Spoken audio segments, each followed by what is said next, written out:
Thank you. And thank you for that beautiful, beautiful introduction. Yes? Can you put this on you so I can hear you? Oh, yes.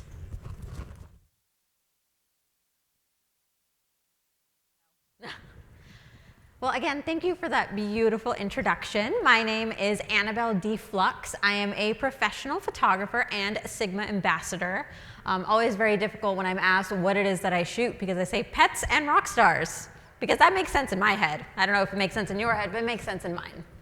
So I've been doing pet photography for about 13 years now. I actually started with animal photography when I first began my career as a small child, because my mom would drop me off at the dog park and I would just sit there with my camera and my lens and start practicing. And over the years, I got a very large amount of species coming in front of my lens, all of which share their lives and their homes with us people.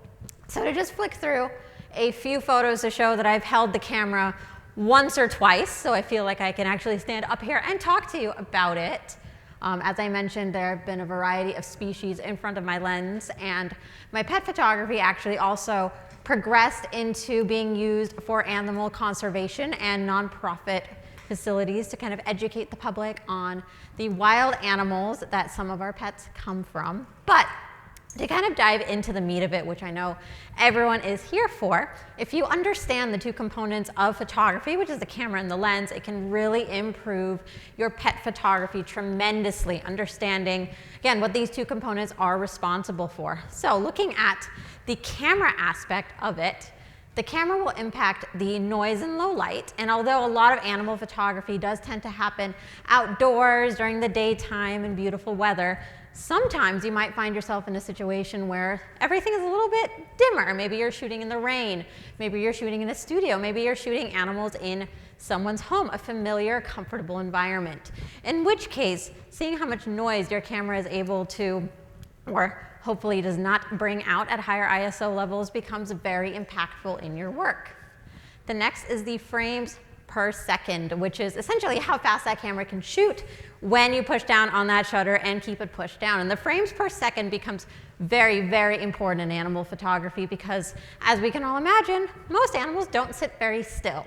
Even if they do sit still, you're still going to find a situation where maybe they see something and they dart, or maybe they blink, or maybe they move off. We can't exactly explain to them what we're doing when we're doing our photo shoot with them. You know, it's not like a person where you can just sit them down and be like, can you just move your chin up a little bit up and maybe move your eyeballs a little over here? It's like, I don't know about you, but none of the dogs I've talked to have ever done that for me. So therefore, having a very fast camera can also assist you significantly in photographing animals. The next is the megapixel count of the camera, which in the world of photography is a bit of a contentious subject as to how impactful it is. For me personally, the way that I look at it is the more megapixels the camera has, the more opportunity you have in the editing room. For example, a camera that has a very high megapixel count, and I primarily work with cameras that have about 61 megapixels in them, you can crop very tightly. If you're kind of in a situation where you can't adjust your vantage point, or you can't control the situation you're in or the room that you're in, you can crop in and still save a lot of the quality of that shot. But equally, what you can do is that the more megapixels there are, the more information is recorded. So if you do a lot of color grading or adjusting the colors of your shot, you can do that a lot easier with a camera that is recording a lot of information. And for me personally, when I edit, the majority of what I do is color correction. I don't do a whole lot of other types of editing. I'm just kind of playing with colors and bringing out my vision in that particular shot. So to show you an example of an image that I shot at a dog sporting trial. What the camera helped me with here was to work our way backwards in terms of megapixels. This is actually a shot that was taken much further away. This sport is called Fast Cat. It's where a dog runs down a 100-yard dash chasing after a lure, and you can only be in one position. You can't exactly run after that dog. First of all, they're running way too fast, and second of all, very distracting for the poor dog. So you're kind of planted in one particular spot, and what you have on you is what you're using for this particular shot. It was taken with a Sigma 70 to 200 millimeter f2.8 sport lens at 200 millimeters wide open at 2.8. But the dogs are running very, very fast and they're running from far away. So having a camera with a higher megapixel count allowed me to crop in and find this particular composition for that shot. But equally, the very fast frames per second allowed me to pick out this particular moment of the dog's run because I felt like this was the most impactful shot in that entire, essentially, 100-yard dash. And then, of course, the noise in low light. This was actually shot during the later part of the sunset. It was what we usually call the blue hour because this trial had run very, very late, and you wouldn't even be able to tell because the camera was able to handle the ISO at higher levels with less noise. But, of course, and not just because I'm a Sigma ambassador, my favorite part of the photography equation is the lens, because the lens itself is what represents your style. It represents you as an artist. It represents your vision, because what people see when they look at a photograph is the lens that you picked. Lens, of course, impacts the aperture, which impacts the depth of field. Whenever we are shooting, I'm personally a shallow depth of field photographer, if you haven't already caught on with the fact that for the majority of my shots, everything is just all blurry, blurry, blurry. That's just something that I love to do. And of course, that is very much in the hands of the lens itself, because you can't have a shallower depth of field than the lens is designed for. But next, of course, is the focal length, which we'll get into in just a little bit, but the focal length itself, of course, is the perspective at which you see and the perspective at which you shoot, which goes hand in hand with the style of photography that you do. And then, of course, the sharpness. The sharpness in lenses is being able to see those crisp details, being able to see all of those little whiskers, and being able to see all of the little individual pieces of fur. So, to look at a shot like this, because again, I like to divide my photos and kind of show what each component impacted what. This particular shot with the focal length, it was a 135 millimeter f1.8 from Sigma, allowed me to be pretty far back. The optic compression made everything seem like it was a lot closer together than it actually was. This dog was jumping off of the owner's back to be able to get this really, really beautiful height. And I shot it from the ground. I actually put my lens directly into the grass. So therefore, the shallow depth of field of this lens allowed you to create this very interesting effect going on. The whole front of the grass kind of blurred out, and then the whole background blurred out, and it directs your eye directly to the subject itself. And of course, incredibly sharp. I mean, can't see what you can see here, but you can see all of the teeth, all of the little nose, all of the little details. Very, very sharp shot, thanks to the beautiful lens that was chosen to take it. And now to kind of roll into the lenses themselves. Of course, as we can think of, there's three general categories of lenses. There's the wide-angle lenses, there's the standard lenses, and there's the telephoto lenses.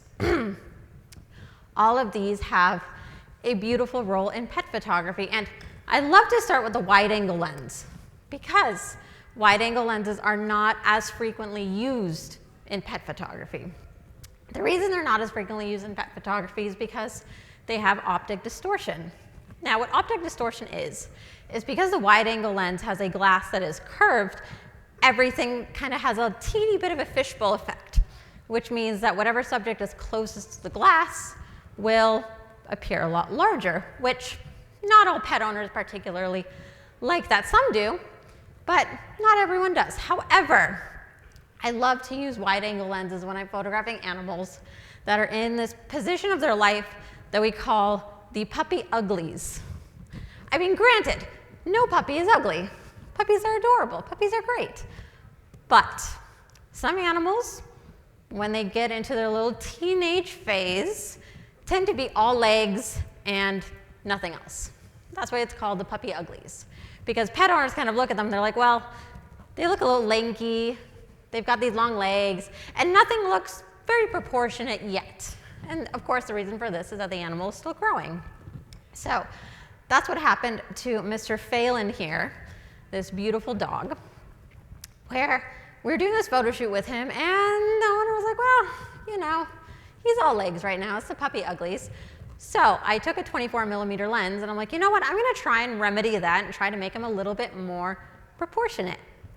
Easiest way to do that was to put that 24 millimeter and kind of push it into his chest. Because what we did here is we made the head a little bit larger, we made the chest a little bit larger. So now he looks a lot more proportionate than he did at this age at that time. So there's ways to kind of use the optic distortion of the wide angle lens to your advantage. Here you can increase the front of the dog to make them a lot more proportionate with everything else that's going on. And as well as that, wide angle lenses are, of course, absolutely gorgeous and beautiful when you want the actual location that you're shooting in to be just as impactful as the subject itself. Because then, of course, you plant that subject into that location, everything has kind of equal value in that shot, and wide angle lenses excel in that.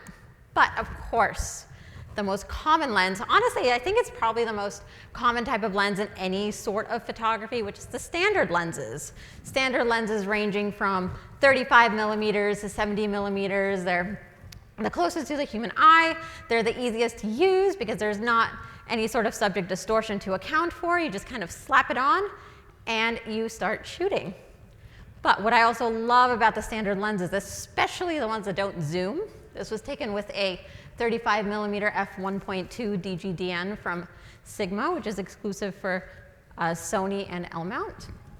Now, what I love about them is that you can get really close to the pet and still be able to focus. It's how I get these shots that all of my pet clients really love, where they put kind of their hand under the chin of the dog. I'm directly above. I take that lens, put it right up top, push right into the eye, and get this beautiful shot. But again, talking about the fact that there is no subject distortion in the standard lenses, it's very easy to photograph a huge variety of subjects. Because again, you don't have to factor in any sort of distortion there. The way that the dog looks to your eye, or the cat or the horse, is the way that they're going to be shot, which also leads into show dog photography. Show dog photography is most often used with standard lenses because you really, really don't want to mess with the proportions of that animal, because the owners are going to get you for that. Because the whole point of that is to show the natural structure of the dog or the natural structure of the horse, because that is essentially what conformation showing in animals is. So the standard lens, this was also taken with 35 millimeter, allows you to go into the shoulder, because the way that you shoot stack photos of a dog from a dog show is at the shoulder, because it just kind of shows the best proportions of the animal. And once more, you don't have any sort of distortion on the body. So what you see is exactly what you get, which is a very honest representation of the animal that you are capturing. And next is the telephoto lens, which also extremely common pick for animal photography. And the reason for this is that it allows you to be pretty far away from the pet and still capture whatever shenanigans or action or whatever it is that they want to do. Now, telephoto lenses are excellent, excellent for candid photography, because suddenly with something like a standard lens where you have to be kind of close to the animal and you're a part of what that animal is doing and you are essentially influencing the animal's behavior, with a telephoto lens, you're too far away to do that. You're not in any form of, for the most part, any form of influence on that animal. So you're able to kind of sit back and just be the viewer who is capturing whatever the dog or whatever pet you're photographing is doing. Again, it leads to really, really fun shots, like a dog who is very excited to play in tall grass and is kind of leaping over it like a fox, or dog sport photography, where you are pretty far away with whatever action is happening, but you're still being able to photograph it as if you are really, really close by. And for me, my favorite telephoto lenses tend to be the 85 millimeter f1.4. Even though it's known as a portrait lens, I use it for action all the time. The 135 millimeter, the 70 to 200, any of those like long focal lengths with very wide apertures tends to be what I gravitate towards with animal photography especially. And just in general, to touch on why I shoot shallow depth of field as much as I do. I started animal photography when I was a kid.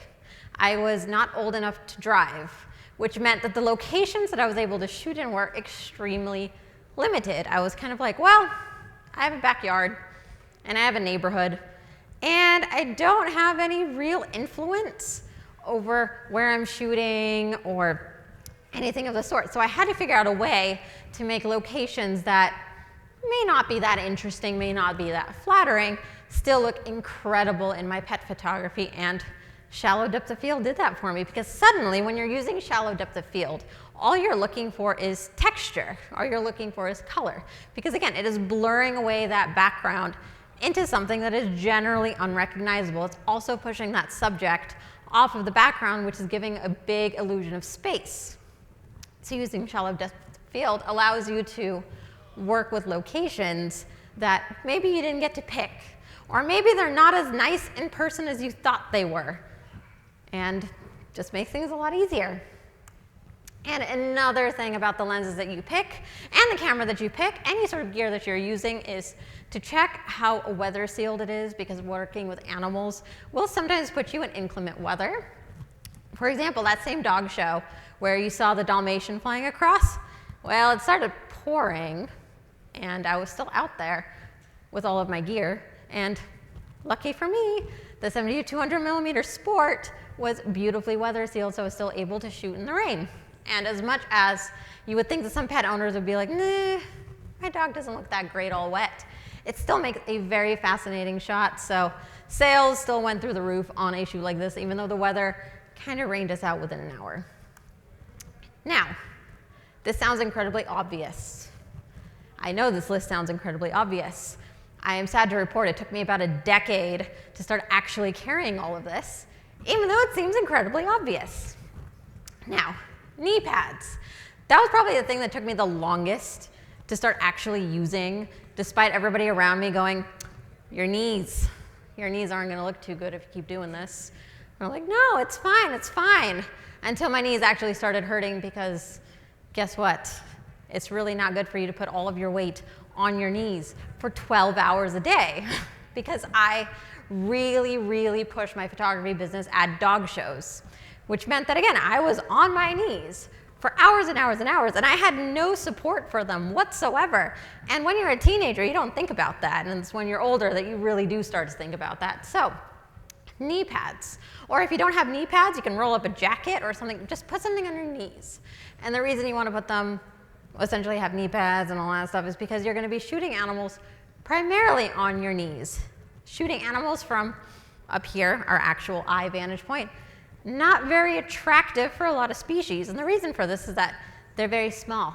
They're not at our eye level. You can shoot horses at your eye level, but last I checked, most dogs are not at your eye level, and you're going to want to shoot them down at their level, which means being on your knees. Now, lens filters, as you can imagine, noses go places that they don't belong, like the shot describes. Very common occurrence. I personally actually let animals sniff my gear and check it out before I start shooting them, so they can see that, oh, this isn't scary. This isn't something that I need to be afraid of. It's totally okay for this strange woman to pick this thing up and shoot it at my face. Totally fine. And having lens filters helps you with that. And granted, there are lens filters that have a purpose, like neutral density filters or polarizing filters. What I'm talking about is just your run-of-the-mill UV filter, glass filter, anything you screw onto the front of the lens, so that if it gets bumped, because let's face it, if we do photography enough times, we're going to drop something or it's going to get bumped. It's kind of the fact of life there. It'll absorb all of the shock, and then it's very easy to clean. When you get very wet noses, or you get dirt, or you get drool, or anything like that on your equipment, it's so much easier to just take the filter off, clean that, and put it back on, rather than having to, consider your very expensive lens damaged. Next, extra batteries, extra memory cards. Obvious reasons for these: you don't want to be driving hours and hours and hours, only to find that your battery is dead and your memory cards are corrupted. And then lens cleaning supplies, because as I mentioned earlier, animals are very dirty. It is not a very clean job. We love it anyways. We so happily do that. I mean, it's the same thing as owning a pet. No one can say that's a particularly clean job, but we do it anyway. So having lens cleaning supplies with you, very good idea. And camera settings, which I think is the reason that everybody came, so they can pull out their notepads and write down camera settings. So shutter speed, I'm not going to go too deep into it, but As you may know, it is dependent upon the speed of the subject that you are capturing. Animals move very, very quickly. If you want to move, or if you have to freeze their action, you're going to have a faster shutter speed. But make note, faster shutter speeds also equal darker frames, so you're going to want to adjust your ISO and your aperture accordingly. Now, 500, 2000 will freeze a dog running, and we're talking about the average dog. We're not talking about like the greyhounds that pretty much you blink and they're already completely across the field. Just your average dog. You'll want your shutter speed at a minimum. These are kind of the minimum numbers within that range. But anything faster, like 2,000 to 8,000, will photograph something like a bird flying, or say the Kentucky Derby and thoroughbreds running. Because for example, a dog running at full speed at you is still going to have a very different and much faster shutter speed than a horse just leisurely trotting. But understanding how fast your subject is moving also gives you a lot of leeway with your shutter speed. If you're working with lighting that can be a little bit more difficult, then you can definitely bring your shutter speed down and adjust the other settings accordingly because of the speed of the subject that you're capturing. Now, these shooting settings, not having these set to this is probably the #1 remedy to focus issues. I constantly get questions about focusing on animals moving. Because although I have a lot of portrait work in my portfolio, most people know me for photographing animals in action. Because again, I started very heavily in dog shows and dog sporting trials. And catching focus on animals moving very, very quickly can be quite difficult. Now, luckily, there is a remedy for this directly in your camera. By default, both of these settings are not set up. That's where things get a little bit more complicated because most people don't know the cameras aren't actually set for action photography like this. You have to set it to that yourself. The first being the continuous autofocus mode, which has a different name depending on the camera brand that you use. So you're going to want to look at the camera brand and see what they call it. It ranges from AI Servo for Canon to AFC for Sony. I think Nikon is either AFC or continuous. Whatever.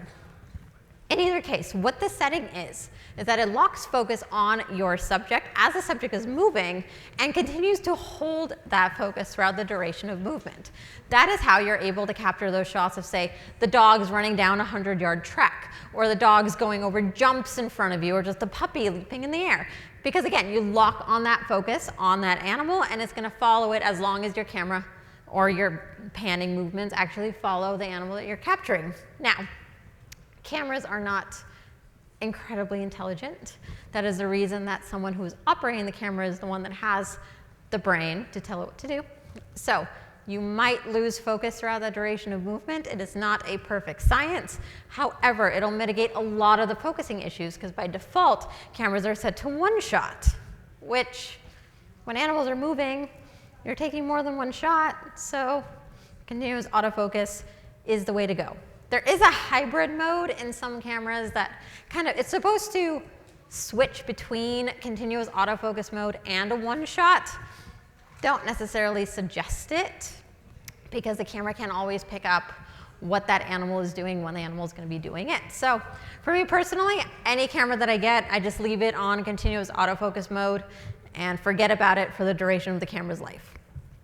Now the next is the high-speed shooting. Now, high-speed shooting refers to the FPS or frames per second of your camera.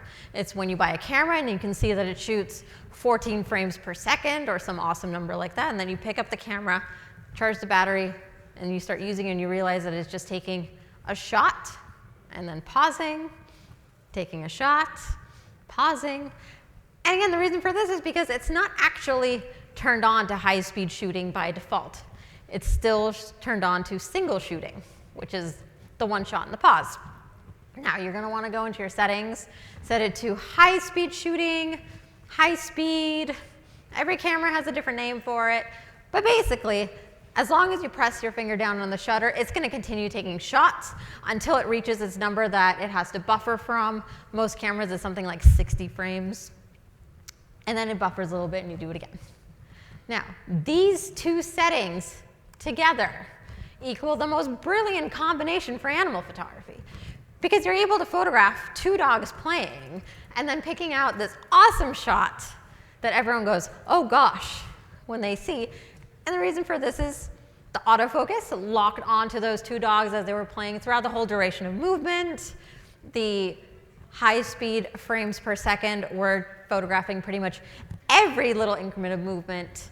And then you can pick out that exact perfect shot that really expresses what you're trying to show in your photography. And next, as I gave you a little bit of a spiel on shallow depth of field, but the next equation of any photo you take is what kind of depth of field do you want? And then how do you nail focus on that depth of field? And yes, as I mentioned, we're mitigating a lot of focusing issues with the autofocus continuous mode, but shallow depth of field brings about its own focusing issue. Now, the way that focus works when we're talking about depth of field is that there's an invisible line that runs like this and an invisible line that runs like this. If the subject is on the line, they're in focus. They're off the line, they're out of focus. Now, the problem with shallow depth of field is that that focusing line is very, very narrow. It's why your subject can sit on the focus line, but really the only thing on the focus line is their nose. That's why you get the nose in focus and everything else blurs away. Because again, that line is incredibly narrow. Easiest way to fix that, when you're trying to photograph, say, multiple dogs at once, but you want that very shallow depth of field. This was shot at an f1.4, very, very shallow depth of field, is your proximity to the subject. That's really it. You move a little bit further back from your subject, and then all of a sudden, that subject is shrinking on your focus line. So therefore, they're fitting on it a lot better. So your proximity to your subject also impacts the focus. Most of the issues with shallow depth of field, again, with that narrow focus line and photographing more than one animal, is that they're never going to sit in that perfect line to make sure that they are perfectly on that focus line. So therefore, your subject becomes quite large because you're looking at it as a unit. You're not looking at it as three individual dogs sitting next to each other. So again, just move a little bit further back. Your subject starts shrinking. They fit on the line very nicely. They're beautifully in focus, but you still maintain that depth of field. And then with your megapixel count in the camera, you can just crop in a little bit and ta-da! You don't even have to do focus stacking, which is when you focus on each subject individually and then in Photoshop, you put them all together. And, you know, editing is fun and all, but I'm kind of the person who wants to be out shooting. I don't want to be on my computer all day. So I'm trying to find ways to kind of keep myself off the computer, get everything in camera, and call it a day. Now, I can't talk about shooting without also talking about panning, which is how you get all those lovely, lovely shots of dogs running across and their beautiful bodies are just floating up there. And really all that panning is the same technique you would use for any sort of action photography, which is lock focus on your subject with your continuous autofocus mode and just follow the rhythm of that subject throughout their movement. You literally, physically follow that subject in your camera. I find for those that use focus points to focus, put the focus point in the middle. It's the easiest way for your brain to also go, okay, when I'm following that subject, I have to make sure that that subject is directly in the middle of my shot. Makes it a lot easier. Or if you're shooting with, say, mirrorless system that have animal detection, even easier. But in my head, I'm constantly like, you know what? That animal needs to be in the center of my shot. So as they're running and playing or whatever it is that they're doing, I'm just constantly following them to make sure that they are centered in my frame. And for those in the room that use DSLRs, that will rely on your light meter to tell you if your exposure settings are correct, let me talk to you a little bit about metering modes. Now, two metering modes I use the most in animal photography because I actually use both mirrorless and DSLR cameras. I use both. So I can tell you on both sides what it is that I do. Now, the only default setting in the camera straight out of the box that I leave as is, for most situations, is the matrix evaluative metering. Of course, this name may change depending on camera brand, but what this metering mode does is that it considers all of the brightest parts and the darkest parts of your shots kind of equally. It kind of balances them equally when it's telling you if your exposure is correct, or if your exposure is too dark, or your exposure is too bright. It works for most situations because then you get the background exposed same way as the subject and all that good stuff. But if you run into a situation where you're photographing an animal that has two very contrasting colors on them, you're going to run into a little bit of an issue because you can't actually expose for the darkest parts and the lightest parts evenly. That's when you're going to use what's known as spot metering.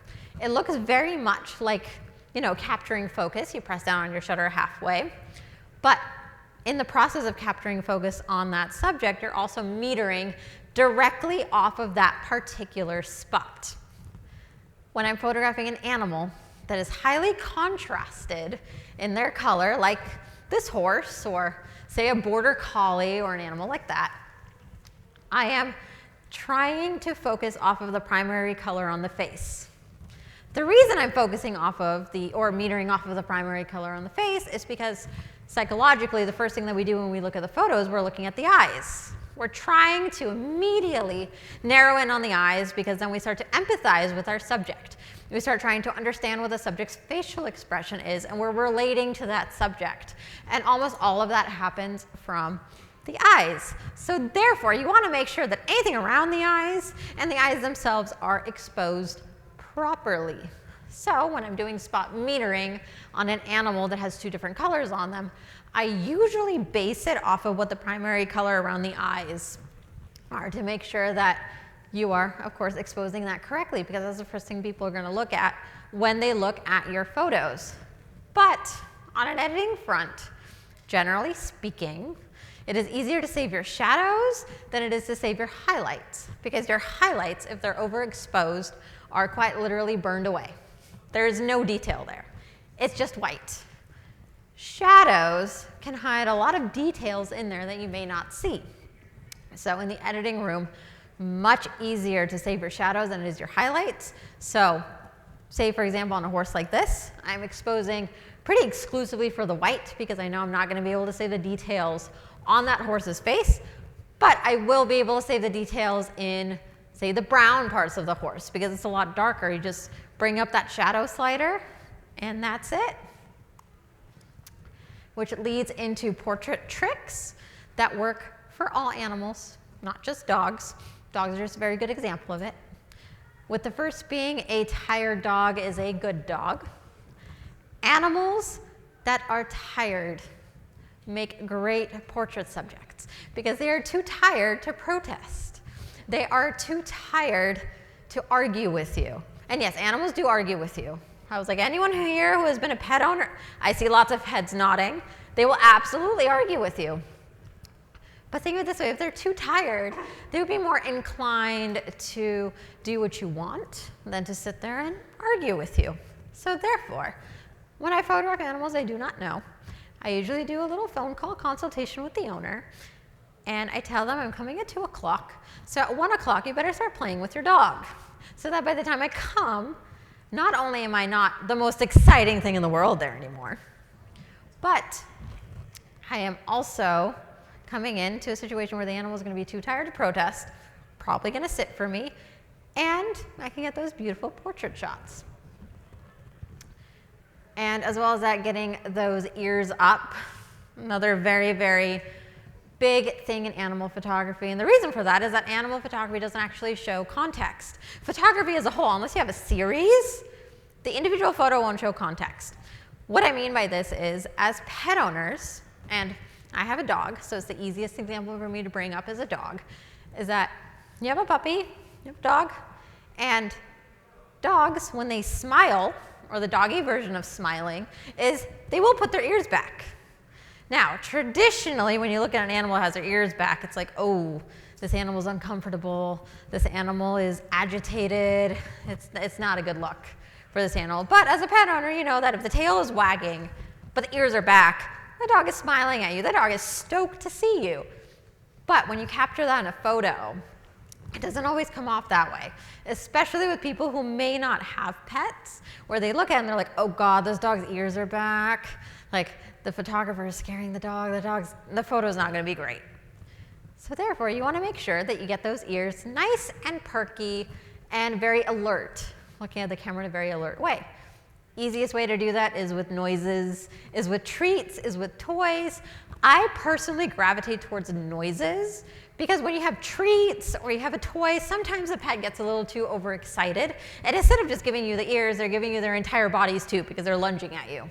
Because you've got a treat, you've got a toy, especially when you're working with puppies. They don't have self-control. And it's not their fault, they're just growing, but they don't have self-control. So I love to make noises. Now, the thing about noises, though, is that most animals will get used to that noise after the first time you've done it, so you better have your camera ready to get those ears nice and perky, and potentially a head tilt. We really like doing head tilts. I'm sure if you were to go on Sigma's social media later, I was doing a little photo shoot with a Cavalier King Charles Spaniel making very, very high-pitched, terrifying noises to humans, and we got a little head tilt out of that dog. It was absolutely precious. So when I'm talking about noises, I'm talking about very, very high-pitched squeaks, very high-pitched screams, making little bird noises, making monkey noises, or making just any sort of like obnoxious, weird, bizarre noise. You want anyone who walks off the street to think you're a crazy person because it works, 100% works. Even works with horses, and horses are notorious for the, oh God, there's a camera there, my ears are going down. I'm never gonna get those ears up. You can't make me get those ears up. Well, I learned that car keys are actually really good at getting horse ears up. You just take some keys and you just jingle them, and suddenly their ears fly up. It's incredible. But you can't overuse it because then they get used to it, and they're like, oh, it's just a crazy lady. She wants me to get my ears up. I'm not going to do it. Happens all the time. Happens especially, again, with my little dog, who is a tiny little dog in the dog bed, who has these beautiful, wonderful ears. But when she sees me pull the camera out, unless I'm making a noise, her ears are going boosh. And that's not exactly what we want. But using those techniques can also sometimes bring about a very interesting quirk or a very interesting characteristic that the pet owner considers very important to their animal, or something that they associate very deeply with their pet. For example, this Australian Shepherd puppy has been doing this adorable little, I'm gonna hold your arm, since she was a baby. And even as an adult, she still does it. This is one of her later baby pictures. But even as an adult, she does this. And it's little quirks and characteristics like this that really are prized by the owner because, of course, it's something so specific that we associate it with that animal. And sometimes it's the toys and the treats that bring things like that out. And now for candid tricks, as I was talking about the telephoto lens being a pretty brilliant idea, well, you're no longer influencing what's happening, so therefore you are able to sit very far back and let that animal do whatever it is that they want to do. You want to make yourself uninteresting. Pair that with, I'm boring, I don't have anything for you, your mom's the one with the cookies, there's nothing on me, and they're gonna leave you alone. It's probably the hardest part of animal photography because when I walk in with any new animal I work with, all I want to do is sit there and play with them. I mean, that's why I love animals. I just want to sit there and play with them. But unfortunately, you have to break your own heart and you can't do that. Because if you start doing that, you're going to be the most interesting thing in that animal's life at that very moment, which doesn't work very well for candid photos. So right off the bat, start off with being incredibly uninteresting. And then, of course, patience. But patience can kind of apply to any type of photography that you do, but with animals especially when you're looking for those candid moments, patience is all it takes. You know, paired with a telephoto lens and making yourself very uninteresting. But for me, I do have a lot of portraits, as I mentioned in my portfolio, but it's the little candid moments that I love because they're the ones who tell a story. And speaking of story, the lighting that you decide to shoot in, or the time of day, or this, you know, the lighting arrangement you do in a studio, even how you edit is what will push that entire story. This shot was taken in overcast lighting. Overcast is awesome, awesome for all sorts of photography because it is kind of the blank slate. You're able to add the contrast in post, you're able to manipulate those colors significantly, and it's incredible what you can do when you're shooting in overcast lighting, because again, it's a complete blank canvas. For example, overcast or in the shade, kind of does the same exact thing. Sure, shade makes everything a little bit more blue, but you just adjust your white balance for that and you're all good to go. But it just evens everything out. There's no harsh shadows, there's no harsh highlights. Everything is a blank slate. So imagine an overcast shot like this, taken with the same exact lighting on a shot that is edited very, very differently. It's a very different kind of mood.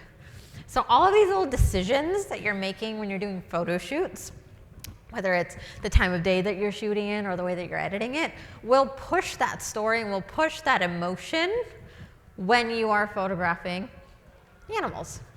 And now, of course, I have to bring up the golden hour.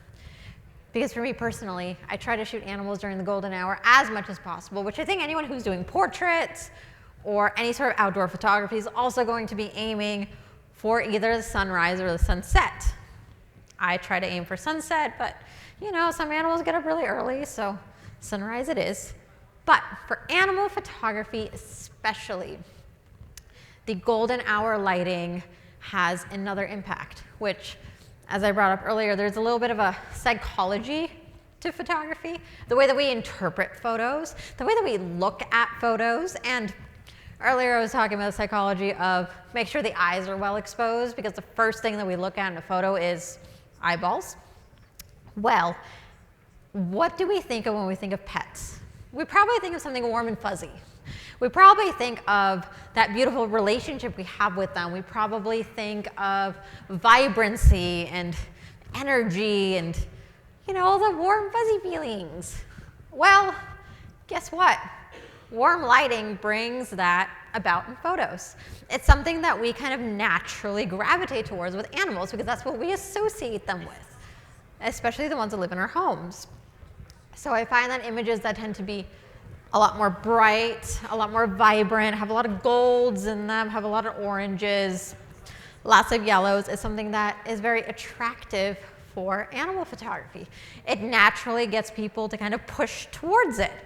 And yes, we can do very, very moody shots. We can do very cool shots.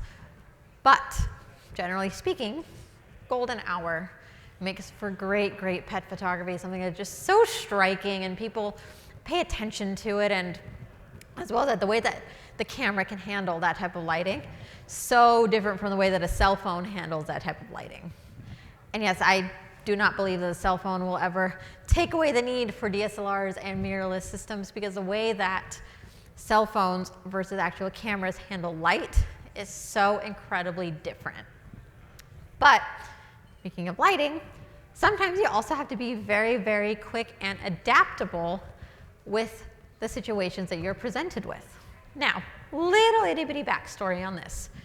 This is a wolf dog from an educational facility that teaches the world about wolves and wolf dogs and kind of raises awareness for these animals. And, you know, these animals need a lot of exercise. So no matter what, you're gonna have to go on many, many miles of walks. If you don't, the poor animal's gonna go stir crazy. House is going to get destroyed. Not a very good look, which means that you have to take the animal out on a walk, even if it's fire season in Southern California. This happened during the really, really bad fires about 2 or 3 years ago, where the entire sky was covered in ash. Everything was orange, and it was wild. But you know what? He still needed his walk. No matter what, he still needed his walk. So I went out with his owner on a hiking trail that we take, and during the sunset, we were looking up and there's still a ton of ash in the sky. It's crazy. But the sun was setting and the sun became red because of all that ash. The lighting situation was really bizarre. It's a lighting situation I had never been presented with, because ash makes everything very, very dark, but also does really weird things with color, but it's also extremely warm, as you can imagine. But still went out, still took these photos, played with my settings, found the correct exposure, did a little bit of editing and a little bit of tweaking to bring out exactly what I saw that day. but I'm so happy I did because I captured a moment in time and a story that is a once in a lifetime thing. You will probably never see a photo that looks exactly like this again. So the power of photography really is heavily in its storytelling. But to also really quickly get into composition, because that is also a very common question, I can stand here and lecture you on composition for hours and hours and hours. But for me personally, just make it really, really simple and just break it down. I just have one rule for myself, which is to leave more negative space in the direction of the implied movement. Reason it's implied is, of course, these types of photos are not moving pictures. So we can't say that's the exact movement the animal is going to take. But generally, whatever direction the head is facing, you will leave more negative space. Of course, you can do a centered composition. That is totally fine. Nothing wrong with a centered composition, but I personally like to leave a lot more negative space in the direction of the head. And the reason you want to do this is because if you crop too close to the direction that the head is facing, your shot's going to look very claustrophobic. It's going to feel like you put your subject in a cage. Compositionally does not feel very good, not compositionally sound. You don't want to have your subject feel squished. You don't want to have your subject feel crushed. And you especially don't want to put your subject in a cage. So I tend to leave my subjects with a lot of breathing room up top, which gives them the sense of height, breathing room in the direction of the head, which gives them that ability to, if someone were to imagine what the next shot would be, they can imagine that animal moving through the frame. And for me, that is the only compositional rule I give myself. And of course, if the animal is looking directly at you, go ham. Do whatever you want. Skew the composition in any way that you want. But to also talk about vantage point, because as I mentioned, knee pads, because most animals are smaller than we are, which means that their eyeballs are lower than we are, which means we get on our knees. Vantage point. You can shoot at eye level. You can shoot from above. You can shoot from below. But because we look at the eyeballs when we are trying to relate to our subject, when we're trying to be empathetic to our subject, it's also an incredible storytelling tool because we get to see the world from the perspective of the animal we are shooting. For example, this border collie herding sheep. So, teeny little tip, very bad idea to lay on the ground in the middle of a field with sheep because when they're being scared by a border collie and being herded, they're going to trample you. They're not even going to think twice. So, needless to say, probably won't do this again, but I got a great shot that I now get to show at a presentation like this. So as far as I'm concerned, it was very much worth it. But again, we are now telling the story from the perspective of the dog. We're telling the story from the dog's vantage point.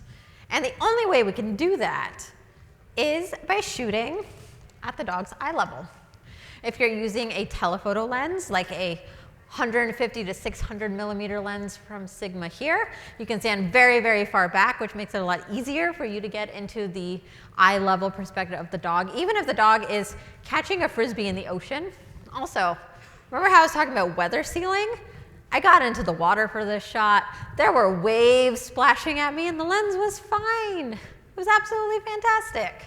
And I was able to get a shot that looks like this.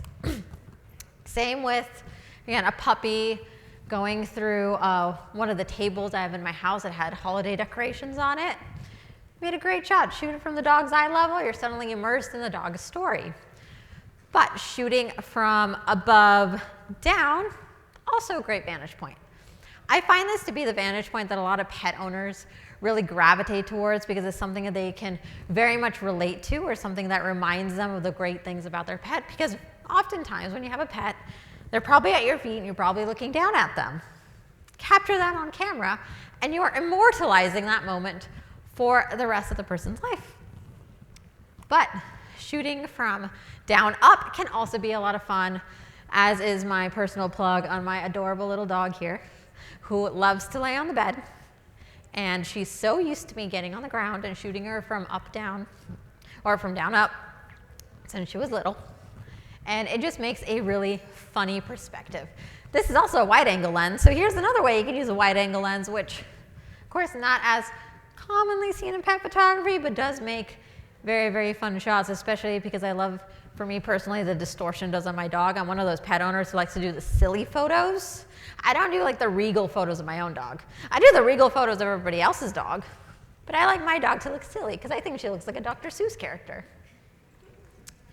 But photography has power to it as well, even in pet photography.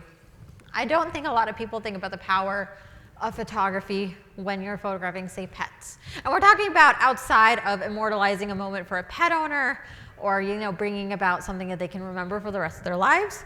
Pet photography also has a significant hand in education.